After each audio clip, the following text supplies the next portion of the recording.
the mind's very, very literal, and it's very black and white. And I find that the world's not really that way. So once I surrendered what my mind had told me, when I stopped listening to what was easy now, and I got really clear on where I wanted to go. So my initial struggle was to figure out why my weight kept fluctuating. Why it was that I knew what I needed to do to maintain a balanced weight, but I wasn't doing it consistently. I'd work really hard towards a goal, and then once I hit that goal, I'd find myself kind of sliding back again. And then once I was back again, I'd set a goal, and I'd work my way towards that goal, and then once I hit the goal, you see the pattern that I'm going with here, it was just this cycle that I was in. On my journey, which again started with surrender, it started with believing that there was something behind me being here. It started with me living my life and making choices to honor that which gave me life versus what honored my ego, what I thought that I wanted in the moment. When I got clear on where I was going, and I would see it day after day after day, I knew that this was where I was going. I wanted to find my peace. I mean, you could have offered me $1 million, Chrissy, just you're not going to have your peace, but here's $1 million. I'd say no, thank you. I want that peace. Like, I just had to have that peace, that balance, that figure out why. Why was I doing this? Why did I know what to do, but I wasn't doing it? Why was it when I got really happy, did I find myself going back again to suffering? What is this? Why do I do this? And I really started to look at it as like a form of self-abuse, just a way of creating chaos in my life. And what I realized was that, I started applying all these principles and all these new philosophies and all these new beliefs, one of which being what's showing up around me as a reflection of what is within me. And that my beliefs create my reality. So I had heard enough information logically to start to believe those two philosophies. Now it was time to put them to work in my life.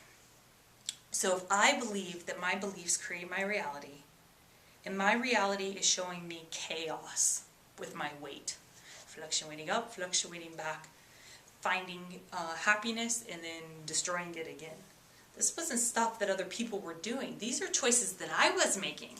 I choose what I eat. I choose how I work out. Now, yes, it may be a little bit of a challenge with, time restraints. How do I get my workouts in? And food options. How do I make the best option? But ultimately, I was choosing what I was putting into my body, and I was choosing how I was treating my body. So if I wasn't maintaining where I wanted to be at, it was because of choices that I was making. Why was I making these choices? If I'm getting the feedback of chaos, then there must be something lying within me that believes either I'm not worthy of balance, I'm not worthy of peace, or it could be something as simple as, you remember our talks on emotional addiction, it could be as simple as I was emotionally addicted to the chemical, or chemically addicted to the chemicals that were released when I experienced certain emotions. Whatever the reason was behind it, I had a belief system that was causing me to stay in this fluctuating swing of not being fulfilled and not being satisfied. And when I saw, because my conscious mind told me, my conscious mind is like, whatever, girlfriend, I believe that you're awesome, and I believe that you deserve abundance, and I believe that you can have anything that you want, and I have all these great beliefs that you are amazing. That's what my conscious mind was telling me. You're not the problem, everybody else says. When I said, okay, conscious mind, I appreciate you thinking that I'm the best thing since sliced bread. However, I'm not treating myself really that way. It allowed me to take the blinders off and to see what was really going on. And what I found to be really going on, at first I really wanted to know why. Why do I not think that I'm good enough? Why do I not think that I'm worthy? Where does that come from? And eventually I let go of the why, because who really cares why? I just want to change what I'm doing. I don't really care where it comes from. The fact is I got it. So now what am I going to do with it? So if I have this old subconscious belief system that I'm not good enough, or that I don't deserve peace and fulfillment, and I got this new belief system that I do deserve it, Now remember, I've spent 30 years functioning one way, and now I've got 2 years under my belt functioning the new way. It's going to take a little time, because as much as I logically believe my new beliefs, I got 20, 30 years of experience of default going through my old belief systems that I'm contending with. So again, it's working that mental muscle and building my new belief system. And how do I do that? I start changing my responses, and I go from reacting to cater to my old belief system to choosing a response that serves my new belief system. So as I was going on this journey and I was figuring this stuff out and going through it, I started to find this little balance. I started to find this peace, and I started making choices that were really serving my ultimate outcome, and things were kind of settling down.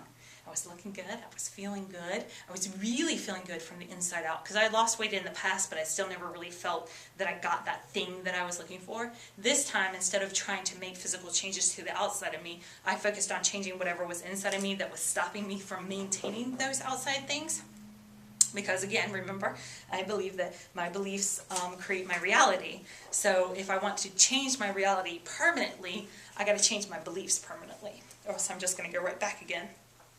So as things started to stabilize with my health and my weight, and I was feeling good, I was really feeling peace around it, I was feeling very empowered, I could see it for what it is, I got led to a book about straightening out finances. And this book helped me to see that I had taken this same chaos that I was having in my dietary choices and my exercise that was showing up in my physical life. I was creating subconsciously this same chaos in my finances. And I just thought, well, how interesting.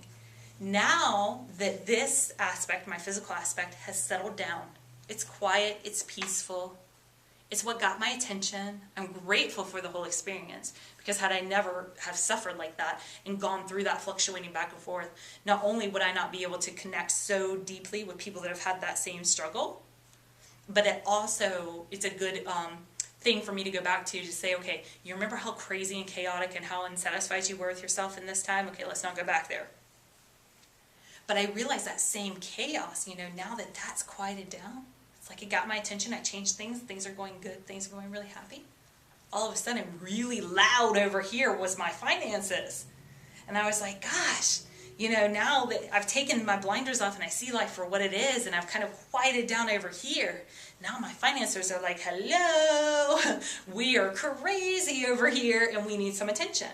And I think back to like my training that I have with massage and chiropractic, and I think about how like a lot of times when somebody comes in, say like with a shoulder issue, once we get that shoulder issue quiet down, they come back in and they're like, my shoulder feels great, but my low back is killing me. I don't know what I did. I haven't done anything different.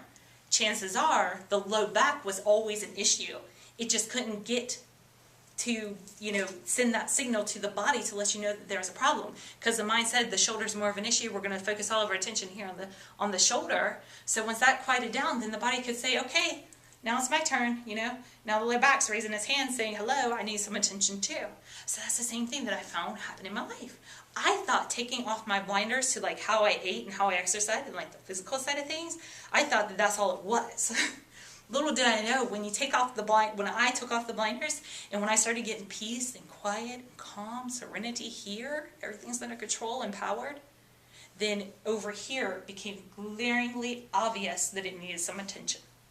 And what I found is that same belief system that I don't deserve peace, happiness, abundance, whatever, that old belief system, the one that I didn't know was there, but I found on the whole physical journey, I realized it was running amok in my finances, and that I was making choices that served me now but didn't serve my ultimate goal, and I was creating chaos in my finances the same way that I was creating chaos in my physical health.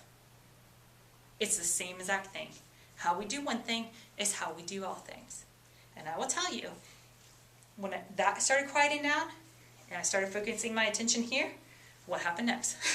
My business opens up, my relationships open up, and I have to start looking at all those areas. Because you cannot, it's just like healing the body. You cannot heal and still have dysfunction in one area. You're not healed. It's the same thing with our lives. And it's great that I focused all this time and energy and figured out all this stuff with my physical health. It's great on a number of levels. But it doesn't overrule and override and give me permission to just not look at these other areas. First of all, it made these other areas kind of scream up more. But it also, the beautiful thing that it gave me was a system. I could look back at what I did to balance out my physical body, and I could take that same system and put it in place in my finances, and put it in place in my relationships, and I could transform my whole life. So that's what I'm in the process of doing now. So I still struggle, and what I found too is that once all this kind of quieted down, and then I started getting this other part of my life together, some of my old habits that I used to have with my physical body started coming back. All of a sudden, I wasn't sticking to eating as clean as what I was doing. All of a sudden, I wasn't working out every day. But this time I had the knowledge to be able to catch it for what it was. In the past, I probably would have just let that keep on slipping until I had chaos there so I could keep feeding this chaos cyclone that I was being a part of. Totally subconscious, totally unaware of. This is a perfect example of attracting drama into your life. I know this is the example I use all the time because I don't know anybody who's like, yeah, I really like drama and chaos. If it's showing up in your life, you do like it, or else it wouldn't be showing up in your life. But that's a whole nother workshop. So, I could see how I had a lot of people in my life that had a lot of drama going on. Well, if the world's giving me feedback, that's a mirror for me to see that there's some drama, even though I don't have the same kind of drama that they have. I didn't have like baby daddy drama, and I didn't have, crazy roommate drama, and I didn't have, unhealthy relationship drama. I didn't have those kind of dramas showing up, but I did have other chaos that was going on in my life. And then again, remember, the mind's very literal. So the mind would look at that drama and be like, well, we don't have that, so that's not about us. Nope, we don't have that. And the mind will stop you from looking any further. But the world, the heart, it doesn't speak that black and white language. It's not so literal. It's more figurative. It more speaks in emotions and dramatizations, so to speak, like an acting out of.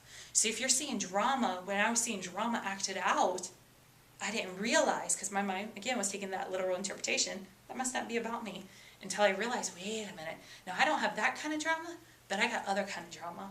And I don't have that kind of chaos, but I got other kind of chaos. So how we do one thing is how we do everything. And as I started to get things back into balance, and I was starting like right on that brink, and this is where I'm at, my little precipice. This is where, I kind of falter one way or the other. And luckily, I keep working that mental muscle, so it becomes more my default. And now I have built so much belief in myself that there's pretty much anything that I come up with, I'm pretty sure I'd be able to do. I mean, I probably will falter here and there in my belief in myself, but ultimately, I know that I'm capable of anything. Like, I just know this now. But I realized that as other areas were all starting to come together, I was starting to let other areas slip. Why?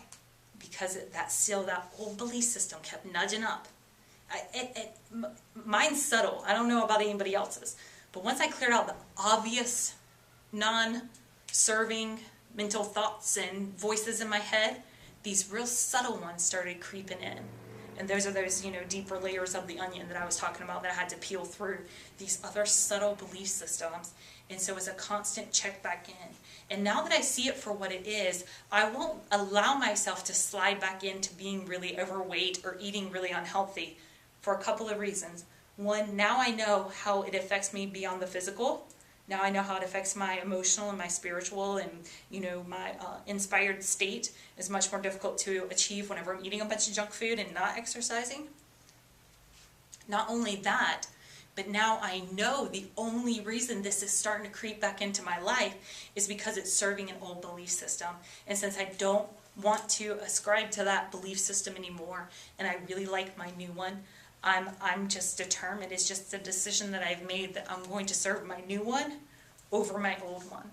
So instead of just falling back into it and be like, oh, look, here I go, failing and screwing it all up again, instead of doing that, this time I'm like, ha ha ha, you might want to creep back into my life chaos, But I know that that's a choice that I have to either have it or not. And I'm choosing to have peace and fulfillment and bliss and abundance.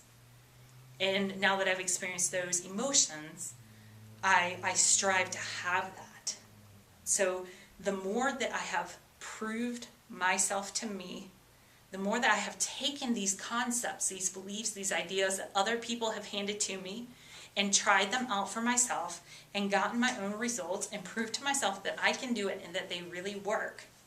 It's like stockpiling evidence. It's reconditioning my brain. It's retraining myself. And the more that I do that, the more that catches me so I don't backslide all the way. And I don't get fooled into thinking, oh, I'm just a loser and a failure and it should have happened already. Instead, I can say, you know what? It's all perfect. I'm on track. Let me get clear about where I'm going. Let me refocus and let me not slip into this old default thought patterns that I used to have. And that's why I really like the tools like the vision statement and that sort of thing, because even when, I'm faced with seemingly worst case scenario, I can go back to those tools and I can begin to create my life again, and I can begin to have life respond to me instead of me just reacting to it.